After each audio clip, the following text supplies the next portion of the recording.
All right. Hey, everybody. What's going on? For those who don't know, my name is Anne Marie. Welcome back to the Alienware channel. Today, we have a bunch of really cool things happening. First, we have a dev interview with Kingdom 2 Crowns. I swear I can speak today. It's been a very long day. And then followed by Umar will be actually doing an AMA over our products. And that's all I'm going to say about that. Hey Wicker, just making sure you guys can hear me before we start and get into this, before I do anything in life. Give me free PC. Well, I would like a unicorn, preferably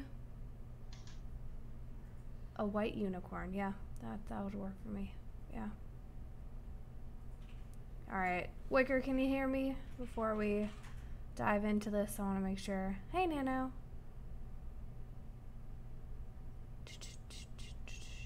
Cool. All right. Well, welcome. Hello, voice on the other line. How are you doing today? By the way, there's a unicorn in Kingdom 2 Crowns. Yes, I saw. Oh my gosh. So first, tell us your name and what do you do for the company? My name is Gordon Van Dyke, and I do many things. So I'm part of building up Raw Fury. So I'm a co-founder with Raw Fury. The first game we signed was Kingdom, and I started working really closely with the developer Thomas Vandenberg. We really hit it off from a design experience. So in my past lives, I worked at DICE on Battlefield. So that was my first kind of gig into the gaming world. So I was started off as an assistant vehicle designer and moved into production and as a producer and spent some time there. Then went over to Paradox Interactive, and then that's where I met Jonas, and then we ended up teaming up together, and he brought me aboard to build up Raw Fury. Thomas and I were working together, and because of my design experience, and this is the first game he had ever made. He never even thought he was going to make games. This was kind of very, it was an unexpected path in his life, and so he asked me to help out because I had design experience, and then it just kind of built up from there. So this is the one game within Raw Fury that we play kind of a bit of a dev role. Thomas wanted to take a sabbatical. He'd been working on this for 5 years. He's in his 20s. So for him, that felt probably like half of his life. Yeah. I know that math is wrong, but no, that's about right. Yep, half your life. So half his adult life, and I wanted to do more with Kingdom, so he was like, "Go for it." So I started working on and designing Kingdom 2 Crowns a couple of years ago. And it just kind of got bigger and bigger and more ambitious as we started looking into it more and more and realized that we could do a lot more. And the main thing, I started with co-op, and we wanted to do co-op because I'd seen a lot of people, a lot of streamers that were streaming with their significant other or their partner, and was like, I wish we could play together. And I was like, we really need to do this. And it was kind of brought up before as well. It's like, oh, I wonder if we could do this because, the pacing and, the way the game is, the core aspects of the design, it could easily just meld together with playing with a friend in a non-competitive way where you're helping each other. And so I just started with that concept. And to do that, we had to break the engine. We had to do a lot of stuff because the game was never designed to support that. Oh, okay. So we had to, luckily it's in Unity, so it wasn't like it, we had to. You don't have to break it too much, yeah. Yeah, but we had to break enough to where it was like, well, at this point, we thought maybe we'd just do it as an update to, Kingdom New Lands, and it was like, no, this was too much. It's kind of like we've gone too far, so we might as well just keep going down the rabbit hole of development, and from there. I decided let's deviate from the roguelike aspect to that Kingdom New Lands and Kingdom, the original version that we started calling Kingdom Classic. It had once you lost your crown, you lost everything. And I was like, well, I want I want to make this game kind of a bit more accessible to more players, more types of players. You have the hardcore technical players who want to master the mechanics, and then you have the players who want to enjoy the experience. And I Yeah. wanted to be able to provide something for both. And from that came this kind of campaign style that we call it. And what happens now is like when you lose your crown, you just, time passes and you start as a new reign, and you start back to, the first kingdom that you started working on, and then you can repair it. And so there's a lot of elements that are tied into that from the design perspective of, having stronger walls, helping resist decay. So if you do, and most people will eventually lose their crown. It's very, very difficult to beat it without losing your crown. In fact, I don't know if anybody's done it yet. So I'm still fine tuning the balance of the experience, but it's like, that's the part for the people who want to master the mechanics. Yeah. And for those who don't, even when you lose your crown, you slowly at least kind of progress forward or inch forward, if you will. So it's like everybody will eventually be able to defeat the greed, which is the ultimate goal in this version of the game. Okay. In this, so it just was a natural progression to take this game to there. But we're still going to have the roguelike, and what we're going to be doing is post-launch adding challenge islands. So we're going to be kind of seeing how people play, getting feedback from the community, seeing what really sparks interest in them, and then create special challenge islands where they can kind of compete, indirectly with friends, and look at putting a leaderboard and things like that to make it a bit more interesting, so you can kind of compare your skill level in the game. So trying to please a lot of people with the design of this game, and also it's fun. So it's like we get to do a lot of things that are really fun, and I get to stretch my designer legs. Yeah. Well, I have to say, so we do a segment here on Tuesdays called Killer, where I have a contractor come in. What the heck was that? And I need, there's that unicorn. Or is it a griffin? I can't tell. I need diamonds. But That's a griffin. Okay. She and I have put a lot of time into this game. We walked into it not knowing what to expect, and we were very pleasantly surprised about how much fun it is for such a simple game. You can do so much. Yeah. Which was one of the things I really liked. And that's good to hear, because when I think about the design of this game, and when Thomas and I sit together and kind of brainstorm on big concepts, it's really important that we want to keep that kind of element where there's the simplicity is in the input, and I guess you can say the navigation as well, but the complexity comes in the choices. Yeah.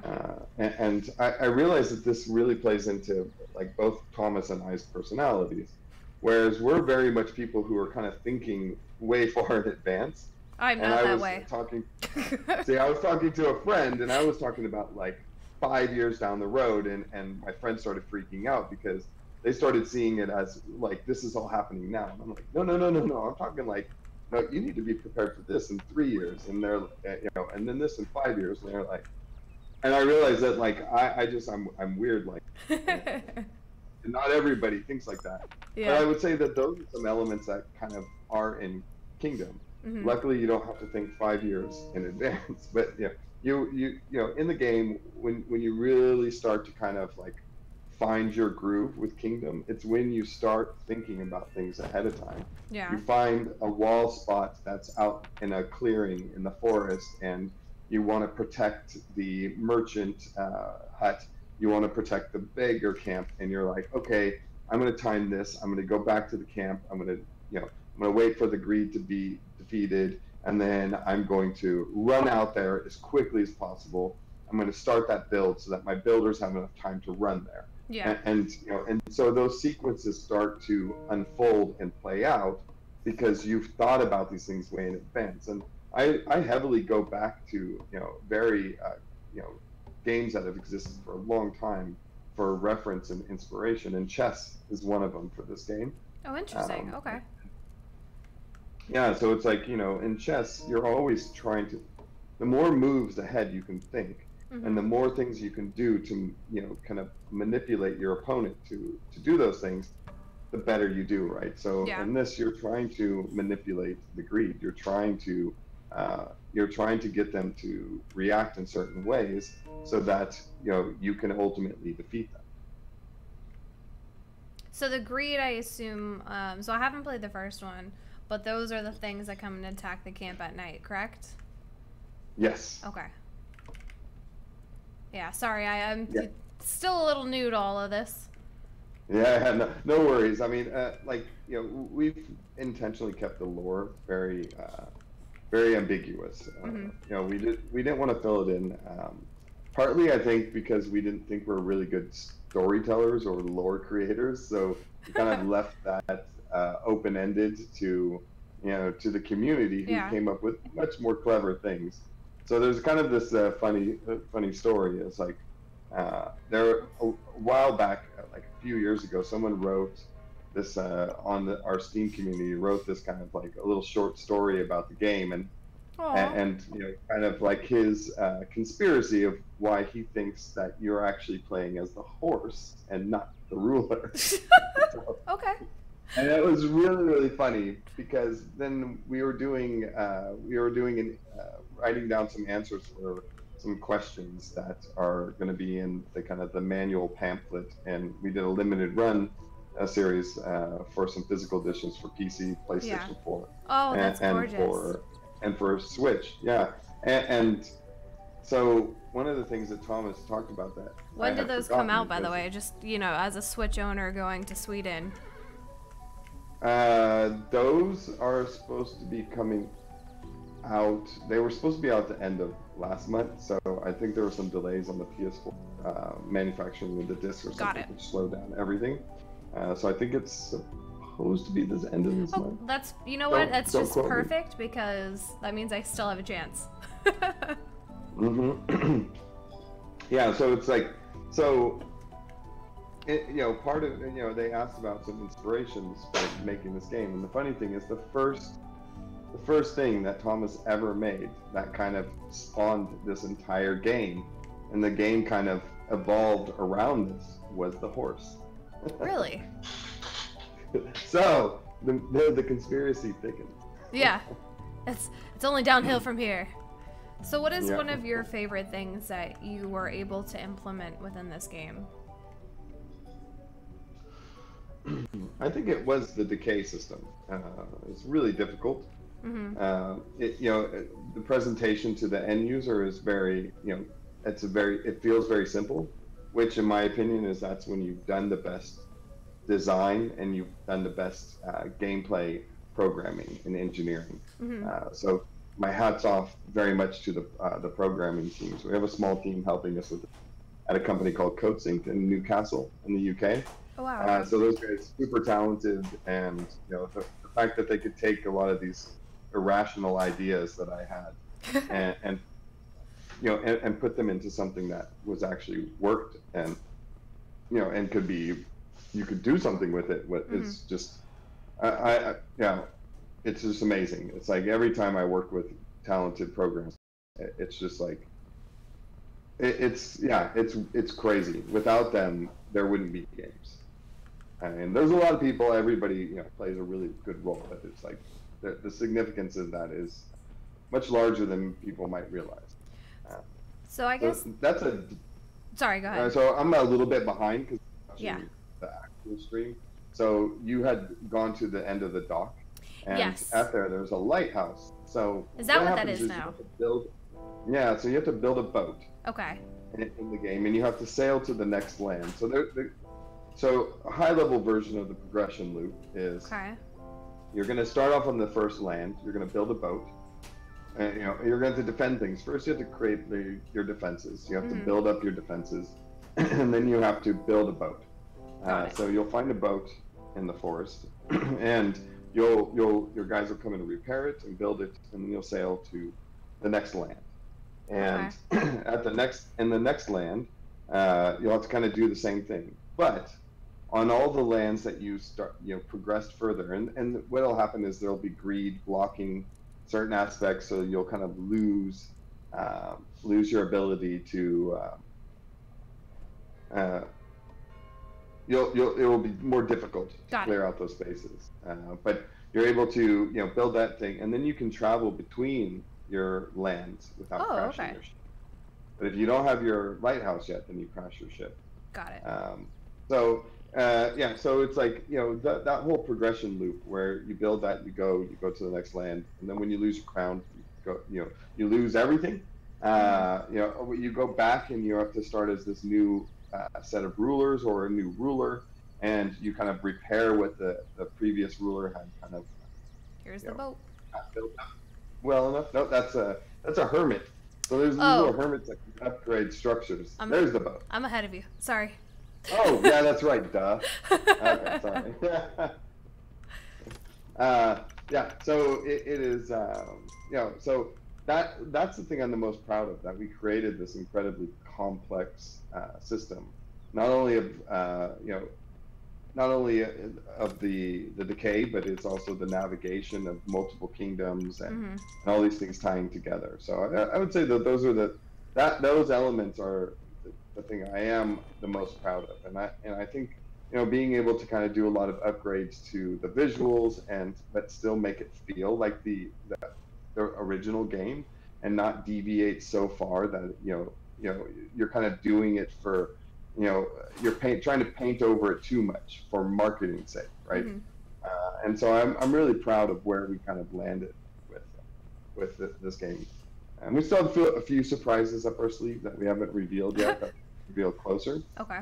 But there's some cool stuff coming up, and if everything goes well, I can see us supporting this game for a good amount of time after launch. So let's double back just a little bit here.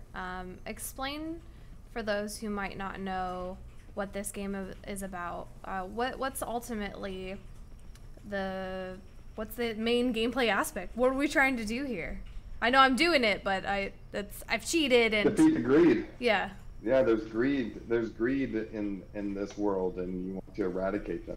They're going to destroy everything and take all your stuff, including your crown. That's ultimately that's the ultimate goal, and you want to try and do as few reigns as possible. So you don't want to lose your crown too many times. Okay. Yeah, I remember it. You get knocked off, you can pretty much get KO'd at that point. So what? Yeah, they'll grab your crown. Rude. So what is this is a new emblem over this wall that I haven't seen before. It's like a rock and then the monies. Yeah, it's crossed out. Yeah. So what that is it's our way of trying to kind of hint at there's more that you can do to this wall, but you haven't unlocked whatever it is that's flashing above, right? So, and that's supposed to be a rock. Yeah. Hopefully it looks like a rock. It's a rock. It looked like a rock. Okay, perfect. Yeah, you're good. You never know. You stare at these assets for so long, and 5 pixels, and you start to see things like when you stare up at the clouds and you think you see faces. I think it's looking back at me. I can't tell. Oops. So yeah, so you'll find you'll find stuff in the forest and the next land that'll allow you to unlock the stone technology, and then you'll be able to unlock an iron technology. And those got it. Okay. How far you can progress? Yeah, you progress your camp. So you haven't really upgraded your camp. I would definitely. I'm trying to. Kind of I've been a little poor. Yeah. But now your money bags. Yeah, now I feel a little bit better about my life. It's feeling better. I'm trying to get. So one key thing that you should do is those trees out to the left hand side. Yeah.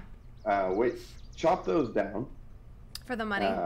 And for the money, and here there's kind of like a little trick in here. So when you have a bunch of grass, you'll get tall grass. And the tall grass is where the bunnies spawn. So if you make quite a bit of tall grass outside of your furthest extended wall, then your guys will start to hunt more, and then you'll make a lot of money. Oh, okay. So that's how you force them out to hunt more. Okay.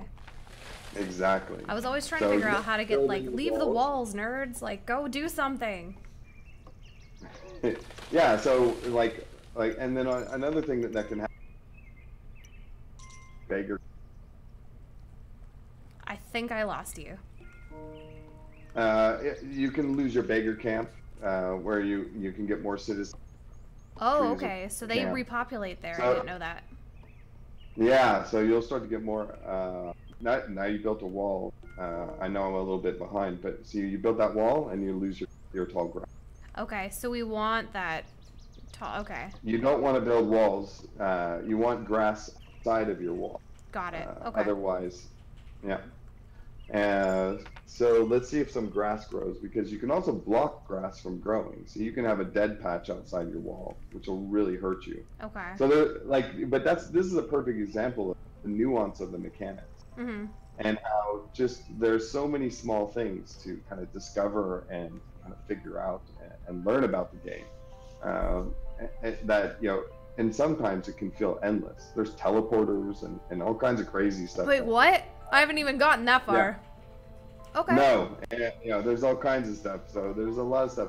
There's also gems that you can find, and when you find those gems, that's how you unlock your upgrade. How do I can't destroy a wall once I build it, correct?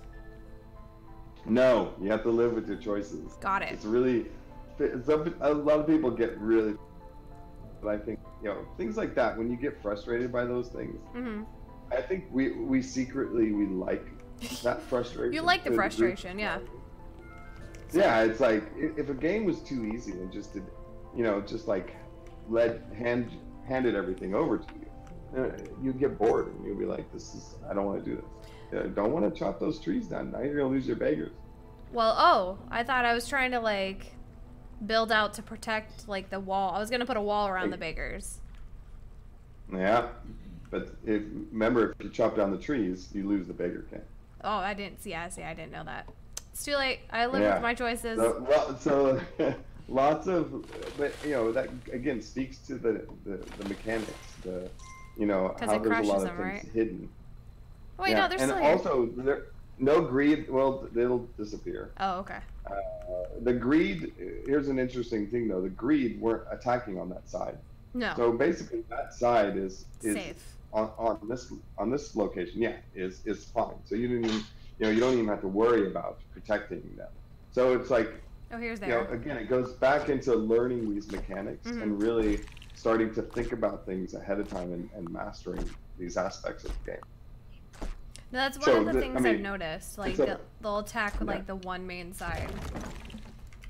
So as you progress forward, you'll start getting attacked from both sides. Okay, got it. Oh, good. That solved my wall problem. You problem. only have one archer, so he's probably gonna. That wall might break down. Yeah. I'm alright with it. That's okay. Let's just. But the nice thing is, he's giving you some grass, so you should go buy another bow, and try and get another archer. The beggar's gone now. Okay. Yeah, and another thing that you can end up doing is, like when you're building all those towers, you don't want to go and buy everything. You want to give some time for things to you want to give time before you start building stuff, right? So you want to kind of think about when you build it. So now what ended up happening is your archers are in a better position. They're a bit protected from the greed. Yeah. But on the flip side is now you have 3 archers trapped up there that can't hunt, and they won't go to your wall and defend, and they're within your walls, so they're not very useful. Okay.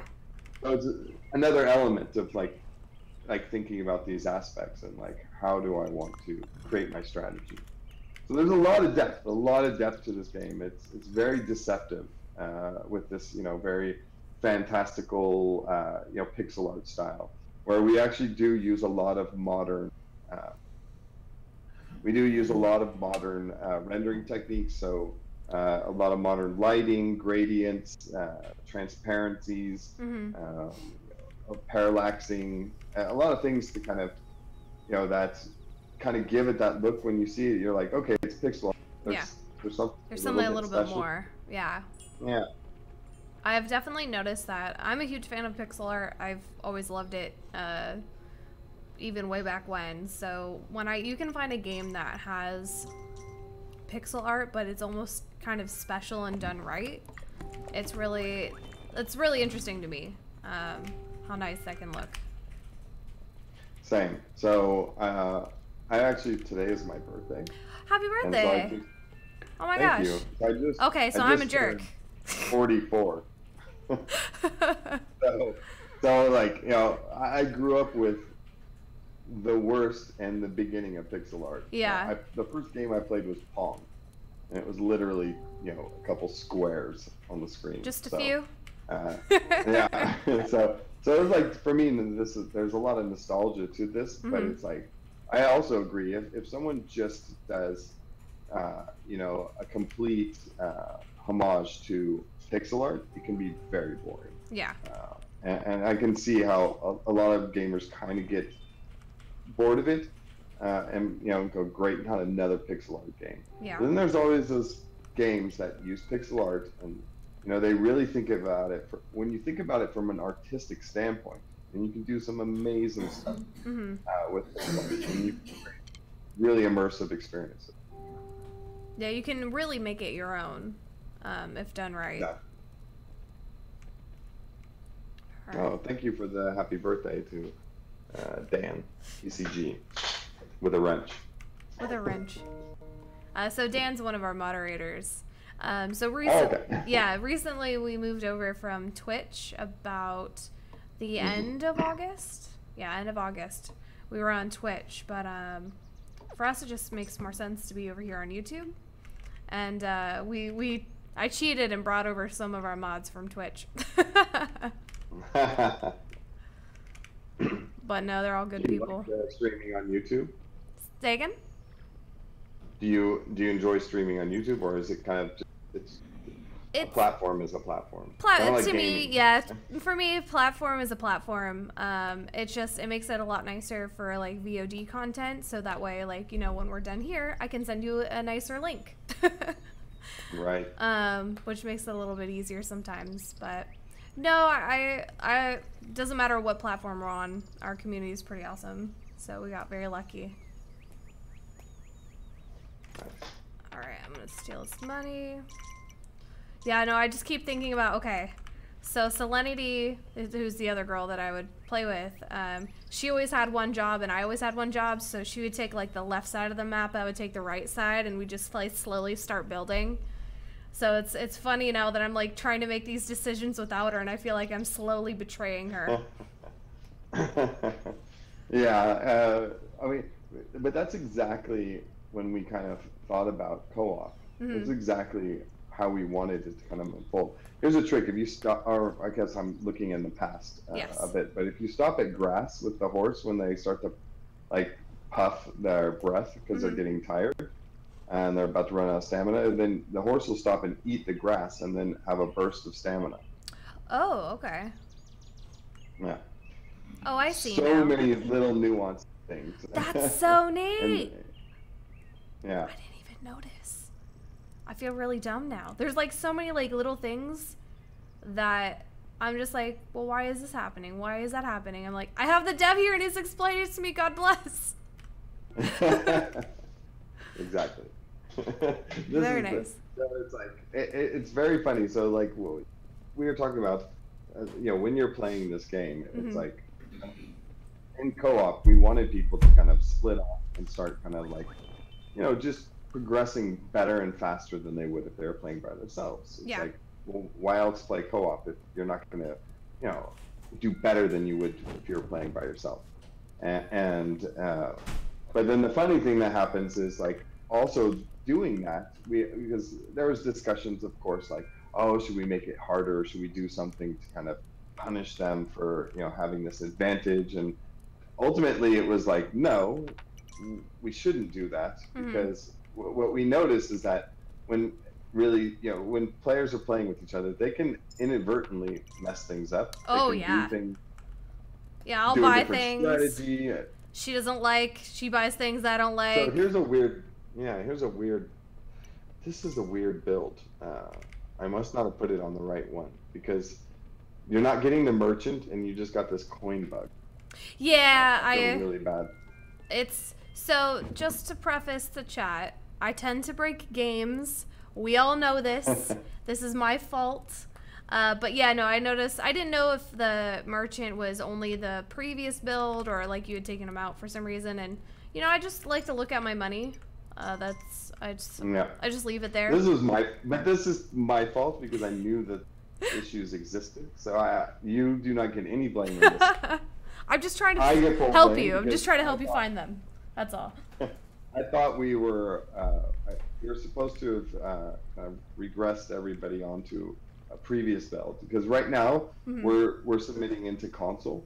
Oh wow! So a lot of the dev focus has gone into the console version because you have to submit months ahead. Oh crap! Okay. When you're doing console, so you have to get those issues because you're always going to fail something. Yeah. And so you have to go back and resubmit.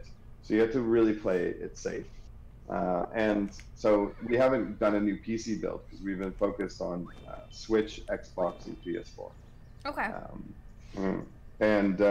So the last build we got had some wonky things fixed, but those console builds right now are. So when we go into submissions, what we can then start doing is then we start doubling down on the PC version. So it's a balancing act of priorities to kind of maximize what you can accomplish between the different platforms because they all have different things that need to get done at certain times. That makes sense.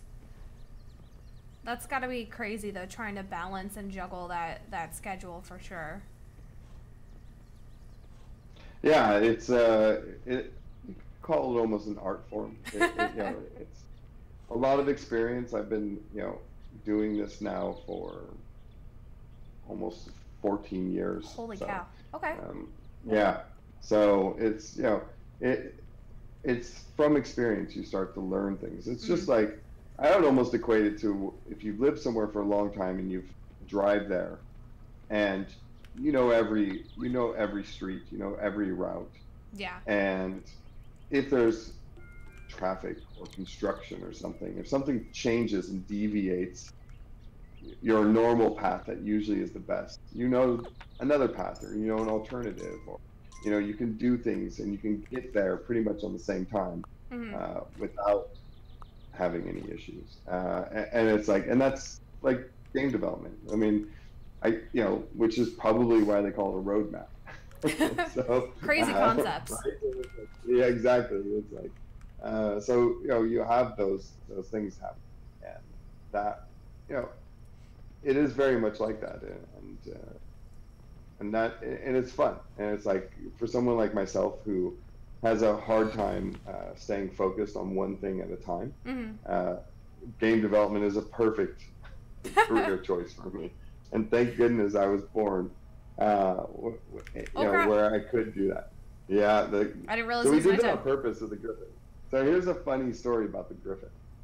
So I really wanted a Griffin in the, and Thomas was like, "But we can't have anything that flies," and I was like, we'll figure it out. And I was like, I want a Griffin. And he's like, clip its wings. We can't have anything that flies. So I was like, that's fine. I don't, maybe we have it glide or something for a short amount of time. Yeah. Whatever. I was like, we'll figure it out. So we were talking with the team, and they're like, oh, do we have to do the Griffin? Flies. So I'm like, this is a video game. We can paint whatever story we want. So I was like, just have it fall out of the sky and get hurt. Yeah, there you go. And then it's everybody just assumes it can't fly because it was hurt. It got hurt. Yeah. It makes sense. So as long as you kind of explain it and and you set the context. I mean, that's what games are about, right? It's imagination. And to a degree, the developers are the author of a story, and the players are the ones who are reading and enjoying that story. I like that. So when do you guys think that you'll be going, live, so to speak? So to speak, hopefully sooner than later. I mean, that's fair. We want to pass the certification. We want to get clarity on that. I think we'll be more around the end of this month, beginning of November, to really lock down and say for sure. Oh yeah, see, look, that's so bad. It's okay. I broke it. I'm gonna change that build. I'm gonna fix that build, and I'm gonna give you a new one so that at least you know. Playing and giving me some feedback. Yeah. I love feedback, especially. Oh, I am the queen at breaking games. It's honestly what I do for a living. So no, I mean, by all means, hey, it's what I do. I warned you. I did warn you. Well, okay, cool. So the game's soon-ish. It'll be on PC, Switch, Xbox, and PS4. Is that correct? Yes. Awesome. Where can we find out more about the game if we were interested? You can go to rawfury.com. Okay. Kingdom the game, or kingdom2crowns.com. Definitely come and visit us in our Discord channel. So it's Discord/rawfury, if I remember correctly. That sounds about right. Discord.com/rawfury. Yeah. And we have a very active community there, and pretty much everybody at Raw Fury participates. I try as much as possible. I've got a lot of things going on, but I definitely go in there a while and say hi, and I lurk more than I do anything. So I read a lot of what the community is saying, and kind of store it all in my mental Rolodex, and from that, just collecting all that information, and from the, taking all that feedback and creating mega feedback in my brain. Yeah. So I definitely pay attention, even if I'm not super active. Cool. But, and we are a really cool community there, and we talk games that Raw Fury is involved with. There's just a lot of cool stuff in there, and Cinder, our community manager, is super awesome, and very sarcastic, and I love it. So amazing. If you want someone who's sarcastic and witty, and you want old game devs, young game devs, Raw Fury channel is a perfect place. Perfect. Well, thank you so much for your time. I really appreciate it. Thank you for having me. Make sure to check out them on social media, as well as rawfury.com or kingdom2crowns.com. I hope to see you again very shortly. We'll play multiplayer when the game comes out. Absolutely. Yeah, we will have online multiplayer. We will have that, and we will have that working at launch. Yay. For sure. Awesome. Thank you so much. And we can do a stream and play together. Cool. I'm all for it. Awesome. All right, guys, just stick with us. I'm ending a little bit early, but that's okay. Umar is actually prepping. We have, in about 15 minutes, we'll be doing an AMA with our new products.